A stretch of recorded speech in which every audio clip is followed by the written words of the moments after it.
Cast is now starting. All attendees are in listen-only mode. Hello, ladies and gentlemen. Thank you for joining today's webinar titled MS-DRG Changes in 2021, A Look Ahead. Today's presenter will address audience questions at the end of today's webinar. If you would like to submit a question to our presenter during the webinar, please use the questions feature on your webinar dashboard. At this time, it is my pleasure to introduce Mary Devine, Senior Director of Revenue Cycle at BESLER. Mary, the floor is all yours. Great, thank you, Tom. So as Tom pointed out, my name is Mary Devine. I am a Senior Director with BESLER. I want to first thank you for taking time out of your busy day. I know we have a lot going on to join and listen in about the MS-DRG changes that came into effect with the 2021 final rule. I know we're scheduled for an hour, but I certainly don't think it will take that long. I'm thinking that we will certainly wrap up between 40 and 45 minutes, and you'll get a little bit of your hour back to do whatever it is you need to do. So from an agenda perspective, I'm going to first recap on the 2020 MS-DRG changes, kind of do a very quick year in review. Then I'm going to talk about some of the 2021 MS-DRG final rule changes just from a global perspective, and then we'll dive into the changes as it relates to the ICD-10 coding. We'll talk about some DRG regroupings and some of the MS-DRGs that are impacted from a procedural perspective. And then finally, I will wrap up with any changes that are reflected in the final rule as it relates to the impact of the transfer rule.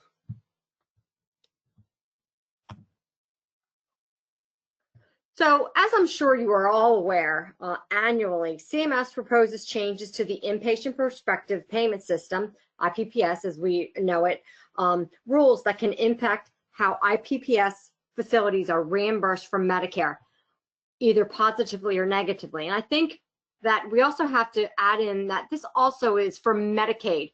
I think we tend to think of the IPPS rule as being specific to Medicaid, and it really isn't. It is for both Medicare and Medicaid. It is from CMS, which is the governing body over Medicare and Medicaid, and is housed under HHS. So this particular, the IPPS rule, will include updates to acute care facilities as well as the long-term care facilities. And then the providers that are excluded from the IPPS due to their provider classification, such as a psych inpatient unit that gets reimbursed differently, or potentially it's a waiver state, either from a Medicare perspective, similar to Maryland that waives out of the DRG, the IPPS reimbursement, or the Medicaid waiver states that are taking on an alternate method of reimbursement. Those are certainly carved out of this final rule as well.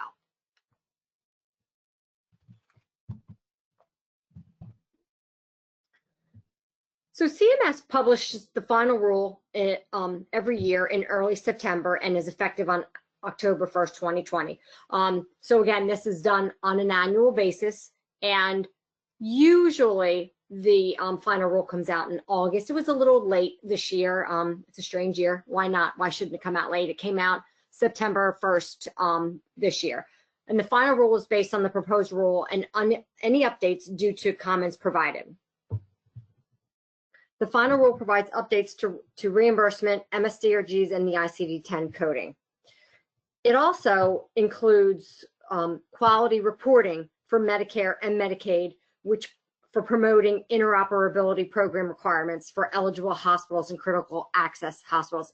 And this is something that you would have to opt into, and you have to qualify to do it. And just to remind you exactly what that is, the interoperability programs provide incentive payments to not just hospitals, but to physicians as well, that demonstrate meaningful use of the EHR, or the electronic medical record. And this is really done to improve the quality, safety, and efficiency of the healthcare and the outcomes of the patients that Medicare serves.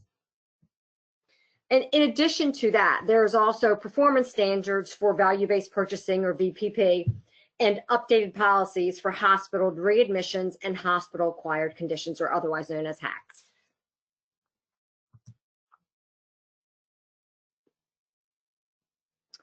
The IPPS final rule has 2,160 pages if you were to ever print out the PDF version of it from the CMS website. And in addition to what I mentioned on the previous slide, there's a ton of detail and ton of comments and responses to comments. And I think if you ever tried to read it from cover to cover, it would take you a full fiscal year. And once you finish the 2021 rule, you'd probably have to start printing out the 2022 rule and begin reading that. So for this, we're going to really focus on some of the specific DRG changes and updates in coding. And this happens with the changes are based on the review of the most recent full year of MedPAR data. And there are times where they may use 2 years because they need to look at a more vast array of claims. And in that goes a bunch of statistics and input that goes into recommending the changes and why they recommend the changes. And again, this is just an update to MS-DRGs, and then obviously we'll talk about the transfer rule a little.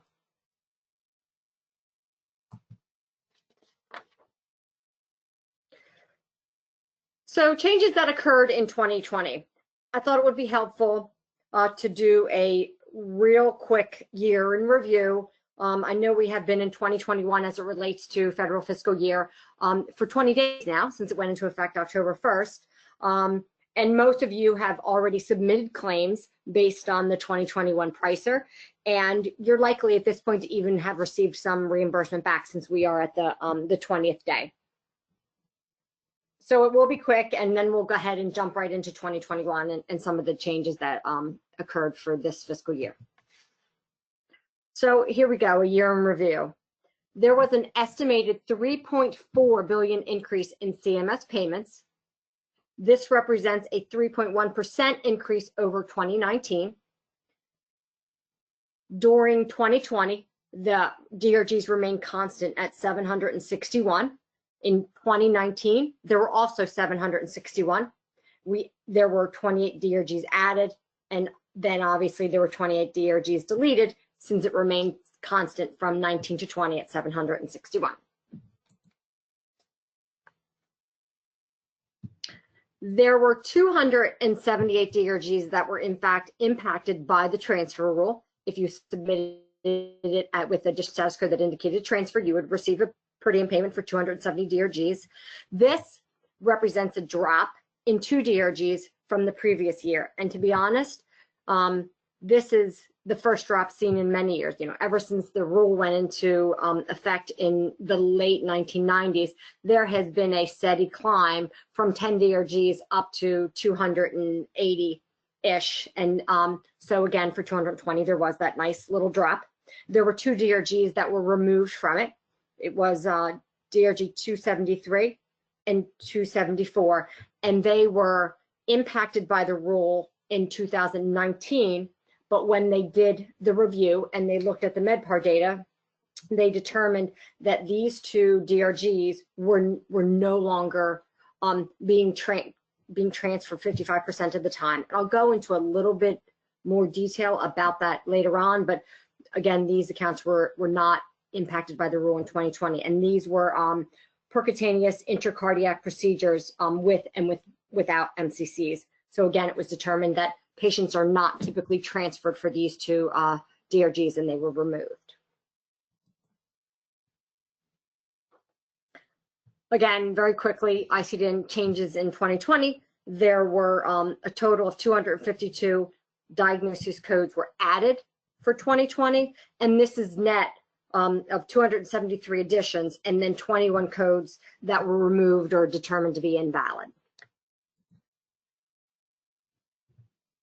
And then for the procedure codes, there were a total of 1,660 that were deemed to be invalidations. And again, that was a net of there were actually 2,394 that were deemed to be invalidated, but there were 734 additions. So the net was 1,660.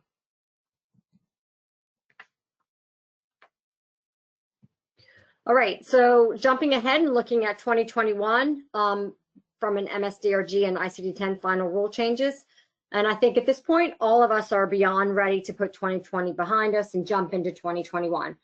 2020 has been quite the crazy year, with all kinds of challenges that we were faced with. And unfortunately, COVID-19 has impacted all of us in so many ways and so many things. And the IPPS rule was certainly not left out of this. And you will certainly hear items added due to the COVID-19.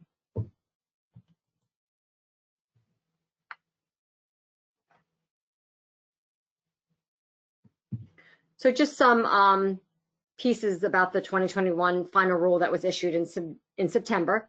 As I mentioned earlier, the review of the classifications and changes to MS-DRGs is for both the IPPS and the LTAC PPS facilities.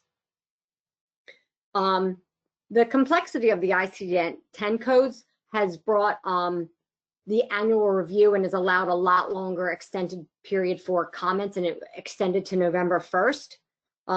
Really, when you think about the specificity in ICD-10 codes and the ability to easily add new codes, it has significantly increased the comments received and the volume of changes to both, which I think you see as we looked at 2020, there were significant changes as you look at the volume of changes for both the procedure and the diagnosis codes. And to be honest with you, that was really the intent of the ICD-10 codes moving from the ICD-9 when it came into effect several years back.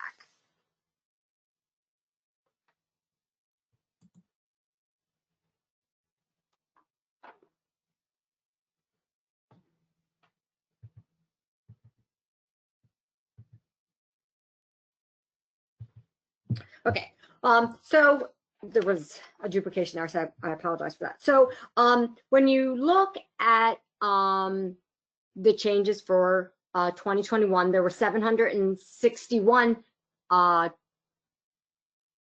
DRGs in 2020, and then now in 2021, there were 767, which is an increase of 6 DRGs, and I did mention those as we walk through the presentation.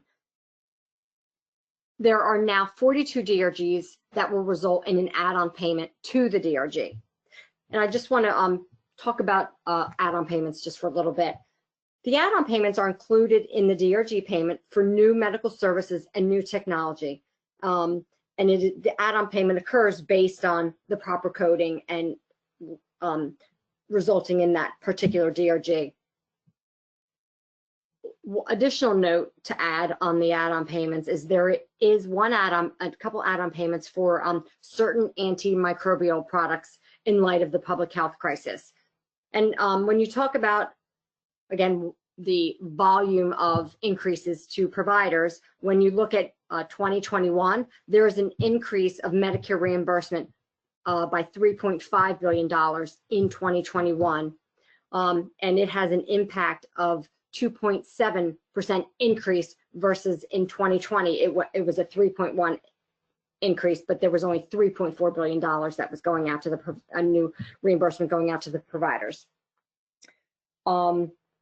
There is not a new addition of a DRG specific to COVID-19 for 2021. As I'm sure you are all aware, there is additional reimbursement, but it is not specific to one DRG. The additional reimbursement of a 20% increase in your DRG is added to your DRG payment when you code for the diagnosis of COVID-19. And obviously there was a code added for the diagnosis of COVID-19. And finally, when you think about the add-on payments, I think they're a little different, and I wanted to mention the blood clotting factor. Because the blood clotting factor is a real add-on payment, providing that the J code is included on your inpatient claim. Adding that J code to an inpatient claim is quite honestly, to say unnatural. You know, you typically never put any type of HCPCS code on your claim, and Medicare will reimburse you significantly for that blood clotting factor should that code be present on your claim. And unfortunately, it gets missed a bit because, again, those claims are not, those codes are not typically found on the claim. And that is certainly different than the other add-on payments that are included within the DRG payment based on some of the diagnosis and procedure codes that roll up to the DRG.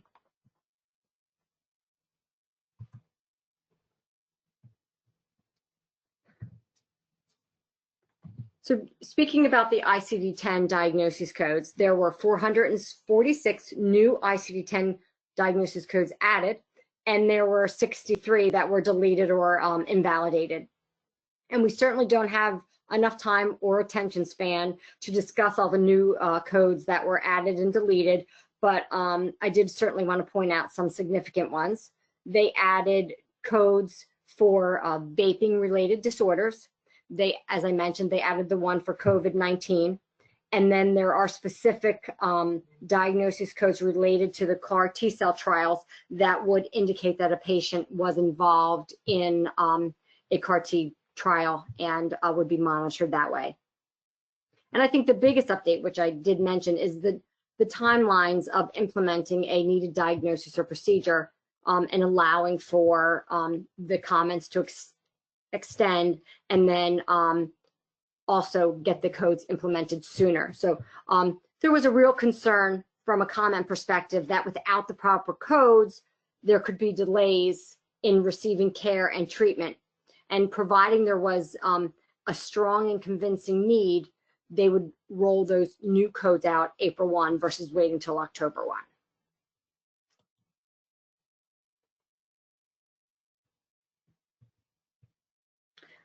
Fun fact for 2021, and this goes to talk about the volume of code, ICD-10 codes, both for diag and procedure and the specificity that is available to them. There are 72,616 ICD-10 diagnosis codes or CM codes, and there are 78,115 procedure codes heading into 2021. So there were 1,177 new procedure codes added for 2021, and there were none that were marked invalidated. There were 12 new codes that were added due to therapeutic needs for COVID-19 treatment. They are all non-OR procedures, and as I already mentioned, they did not create a new DRG, that they would be added to existing ones, mostly the respiratory infection ones. And then, similar to the CAR T diagnosis codes, there are new procedure codes added for the CAR T cell administration. And then lastly, there are a bunch of new codes added for the sustained release drug-eluting intraluminar device or the stent.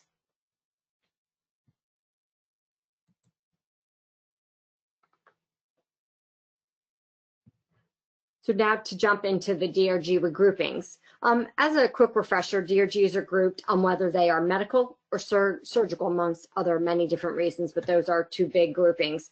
And one of the biggest changes that came into play is the regrouping of discharge of the DRG codes 14, 16, and 17. And these are all bone marrow transplants and they went from a surgical grouping to a medical grouping. And 14 is the allogenic bone marrow transplant, and 16 is the autologous bone marrow with complications or major comorbidities, and then 17 is without. And in reviewing the MedPAR data, as we talked about, and all the claim detail, it was determined that bone marrow transplants are really not a OR procedure, but they are more like a blood transfusion and do not utilize OR resources and are less costly than a typical OR procedure. And so it was proposed and it was changed based on the resource consumption during the procedures. And with the ICD-10 changes, there are certainly tons of changes for the DRG groupings. And I just was going to mention a few because those two, if we talked about them all, would take much longer than we all have today.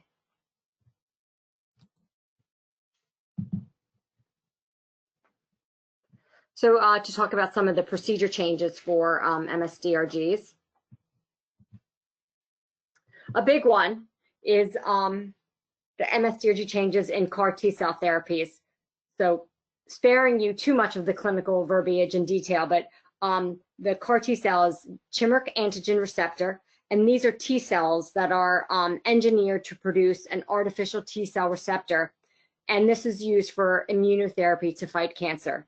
So procedures involving the CAR T cell therapies were coded with these two procedure codes, XW033C3 and 43C3, which would group with MS-DRG 16, which is now the autologous bone marrow transplant, which you talked about on the previous page. And now that has shifted some. And in 2020, those two procedure codes would trigger an add-on payment for the costly CAR T cell product. And there was a big push to continue that because the CAR T cell product is extremely expensive, but based on the comments and the feedback and the review of the MedPAR data, that has now since changed. And in 2021, the add-on payment was eliminated and was then proposed to be a new DRG. So there is a new DRG that those two procedure codes would now group up into, and that DRG is 18, and that is the chimeric antigen receptor CAR T cell therapy or immunotherapy. And then we do have DRG 19 listed there as well. And that is also new, but is not related to the CAR T cell. It is a new DRG to indicate simultaneous hemodialysis and kidney pancreas transplant. So that means that when the patient was an inpatient, that they had the kidney and pancreas transplant as well as they went through hemodialysis.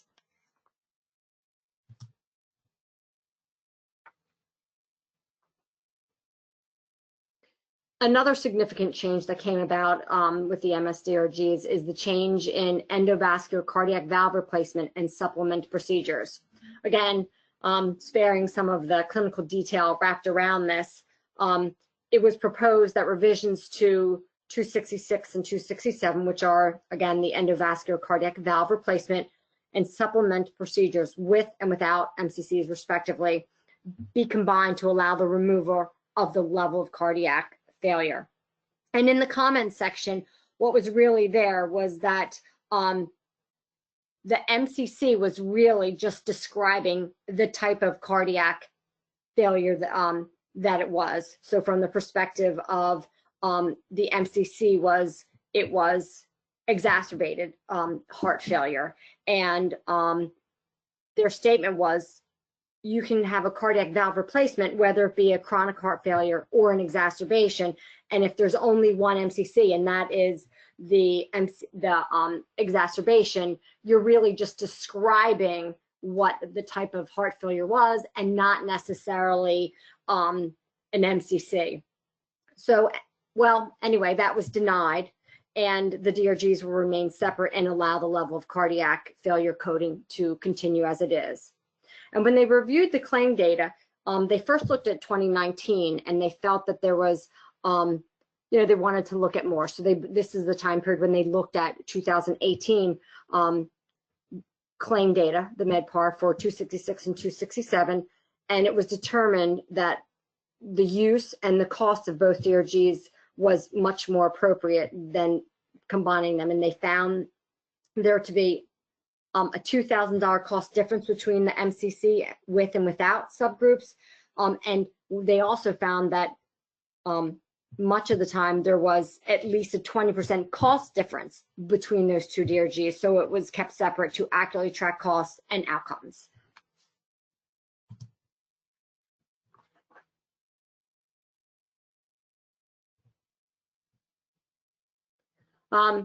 And this is the last DRG that we're going to mention before wrapping up it and heading into the transfer rule. So this is another big one. The MS-DRG changes is around hip and knee joint replacement. So it was proposed in the comments section that they wanted to restructure the MS-DRGs for total joint arthroplasty that utilize an oxidized zirconium bearing surface implant in total hip replacements and total knee replacement procedures. And the comments were really around the fact that they really felt that utilizing that type of implant impacted the outcomes of the patient. It decreased recovery time, and it also increased recovery and the overall outcome of the patient. So again, they took the MedPAR data and analyzed patients that utilized that special type of joint implant versus patients that didn't. And the other factor that they took a look at was whether the patient had broken their hip, their joint, or not. And after reviewing all the MedPAR data, they really determined that what impacted the outcome of that patient and recovery time was whether the joint was broken and not the type of implant that it was.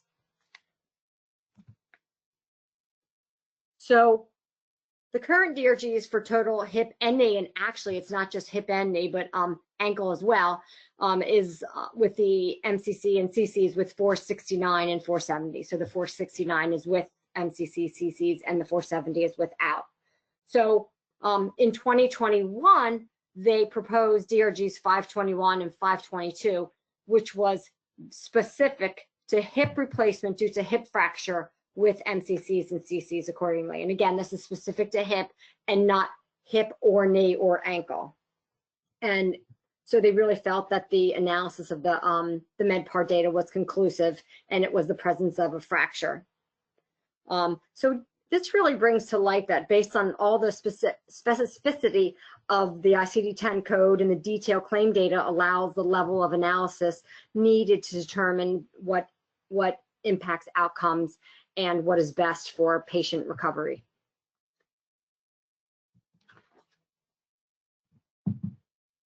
So I'm going to jump into the impacts of the transfer rule.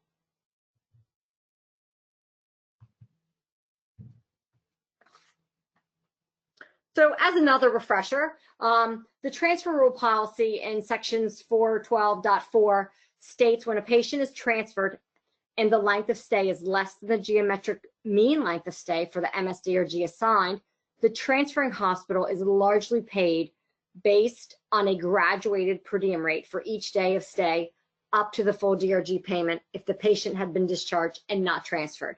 And there's certainly a complicated calculation that goes along with that. But in summary, if the patient is a transfer versus a discharge, meaning that they are indicating on their inpatient claim that the patient is being transferred utilizing one of those 9 discharge status codes that indicated a transfer, the transferring hospital will receive a per diem payment versus the full DRG, and the receiving hospital, unless they too transfer, would receive the full DRG. And on average, the difference between the per diem amount and the full DRG is about $2,500. In the reviews that we've done, we've certainly seen upwards of $100,000 in an impact and as low as $24, but a nice average perspective is $2,500, and you can quickly determine the transfer rule impact to your facility in using that $2,500 mark.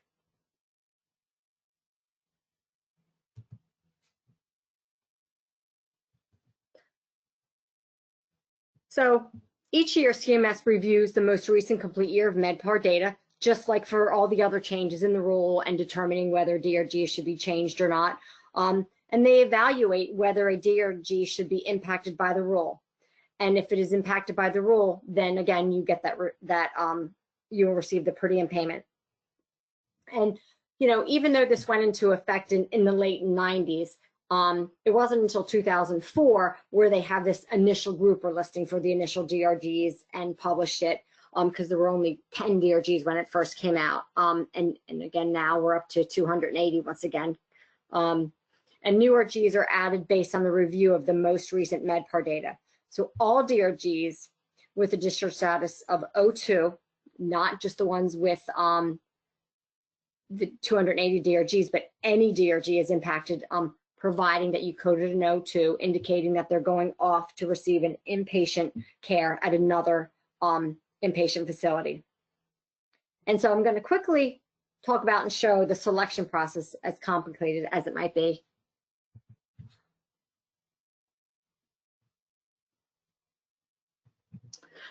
So again, keeping with the transfer rule and what causes them to be impact. So So of course, they use the MedPAR claim data from the previous year.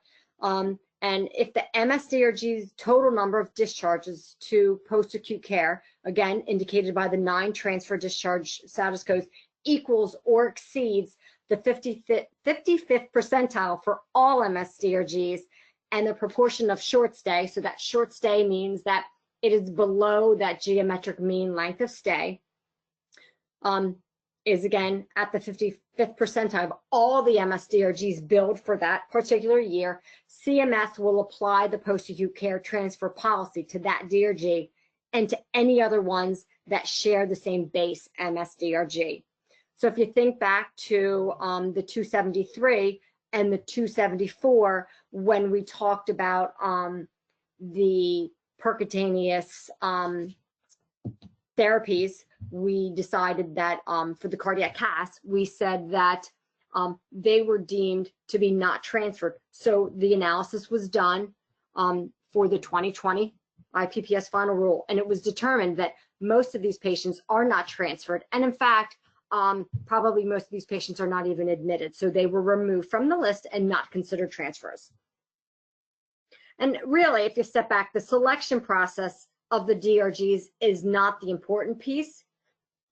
Knowing which were selected to be impacted by the rule is much more important to the overall knowledge of the rule. Additionally, please keep in mind your discharge status code matters. And it doesn't only matter for your particular claim, but when you talk about how much they use that MedPAR data for and how much they rely on it to determine what claims will be impacted by the rule, you really need to make sure that it is it's correct.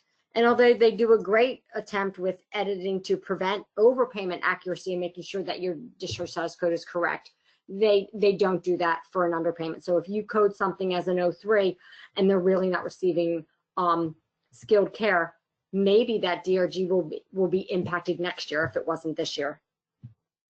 And so they use the last complete MedPAR data to determine the impact of the rule.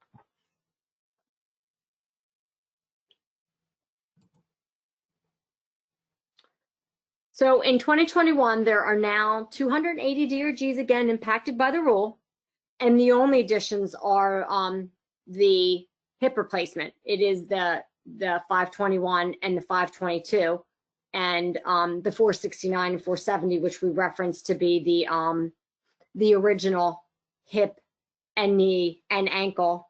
The 521 and 522 would be added, and that would bring it up from the 278 up to 280.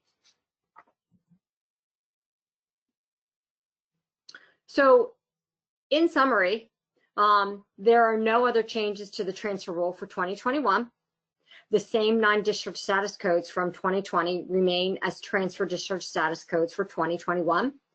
And you always should keep in mind a discharge status code of 02, discharge to acute facility, is not limited to the 280 DRGs and is impacted by the rule. And all inpatient discharge with the discharge status code of 02, again, would be impacted 100% of the time. And I think from an overall summary, the final rule is done because the law requires CMS to update payment rates to providers due to changes in prices of goods and services.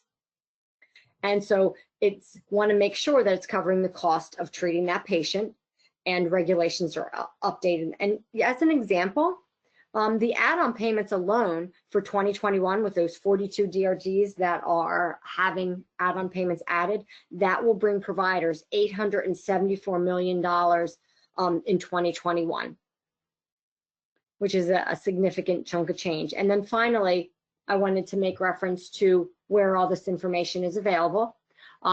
You can go right on the CMS website. They have an inpatient prospective payment summary page, and you can go right in on there, and they have the final rule based on year. And then I really like to highlight what they have from a table 5, and table 5 is a list of all the new DRGs, and it will show the geometric mean length of stay, whether is included as an add-on payment, and whether it is impacted by the rule. And then finally, the version 38 grouper encoding is also available on that website page there.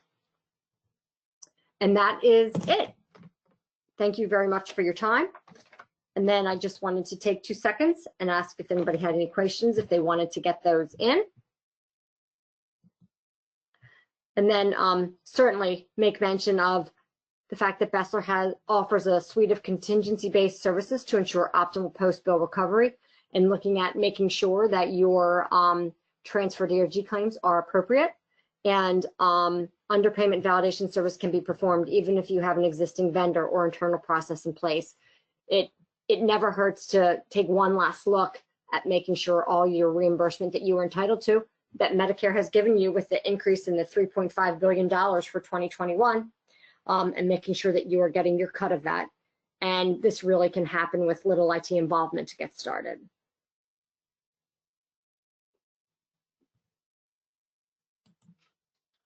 Thank you.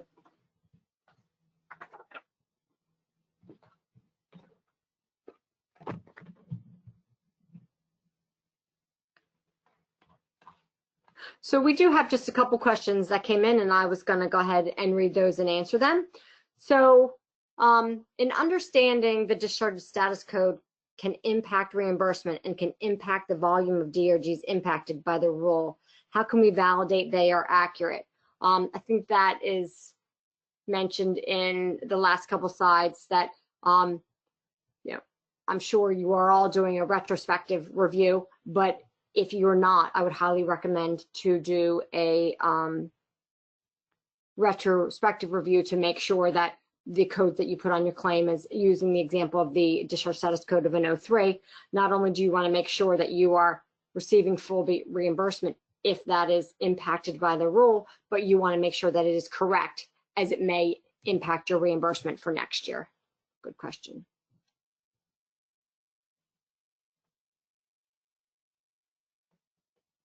And then the next question is,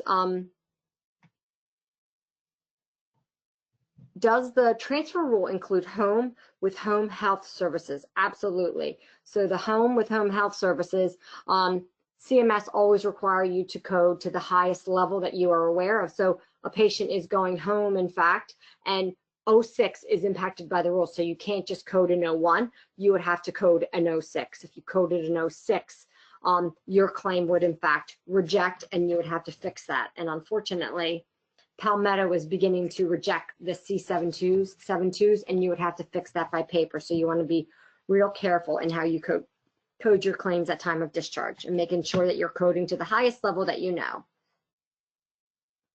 And then the one last question I think is related to certainly revenue integrity.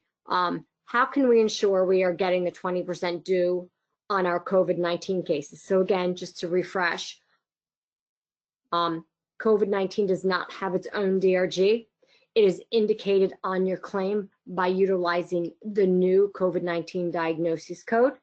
And that, of course, would then need to be supported by the lab work that was done, not necessarily a physician diagnosis, but by a lab test that was done and came out positive.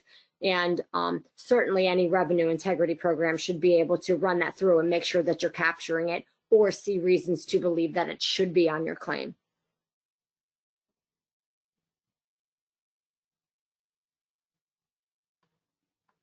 And that's all we have for today. Again, thank you for your time and have a great day.